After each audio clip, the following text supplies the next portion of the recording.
That has to be one of the worst days in the history of the New York City Police Department. We were actually feeding the homeless in Crown's Heights, and we saw a black Suburban race down the block at warp speed. We knew right away something was wrong, and then the phone started blowing up. On December 20th, 2014, I was assigned to Brooklyn North. I will never forget that call from the borough. The voice on the other end said, 2 officers are shot in the 7-9 and it doesn't look good. I raced to Merlin Tompkins. By the time I got there, Raphael and Wenjen had already been taken to Woodhull.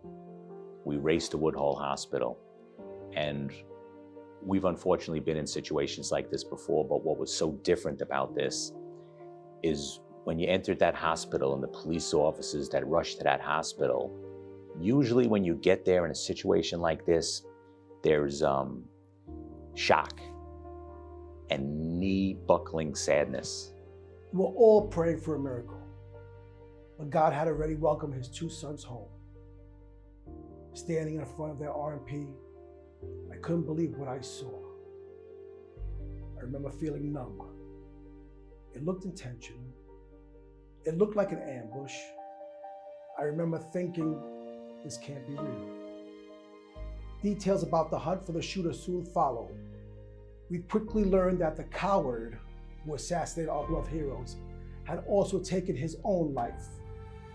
Anger. Anger beyond anything I've ever seen. Because all of us that wear the shield on our chest knew this was going to happen. The streets had gotten so violent. We were demonized. People were marching, calling us everything but good. Pigs should fly. And we knew it was going to happen.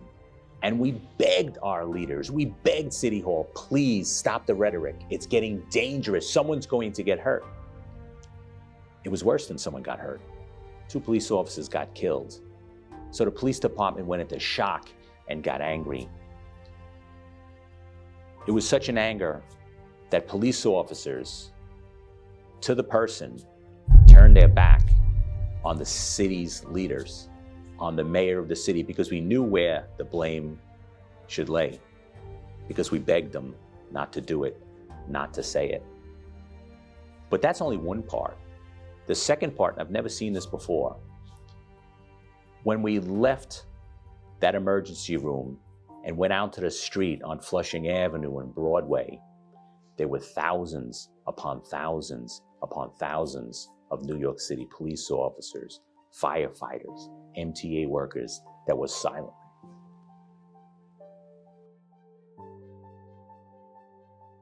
That was silently lining the streets. I've never seen that before.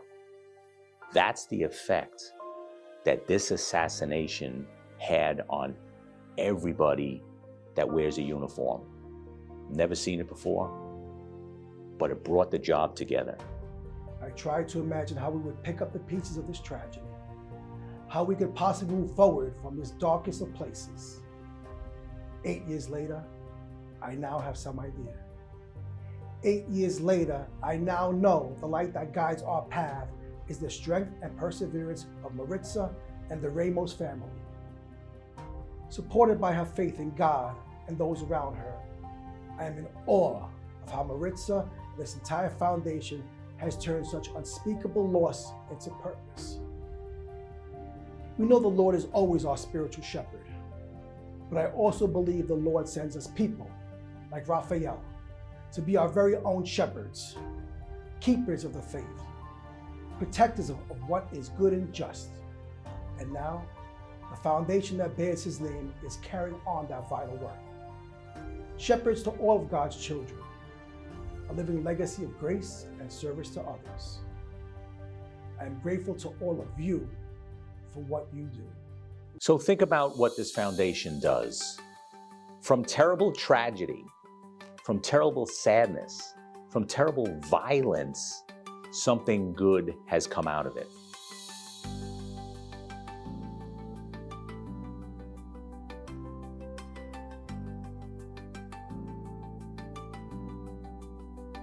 This is Naya. I am in grade 5, and what I liked most about the Raphael Ramos event was the music, because they did different genres of music, and it was like really cool. I remember that they gave us some book bags for us to wear as well, and there were like supplies inside the book bag.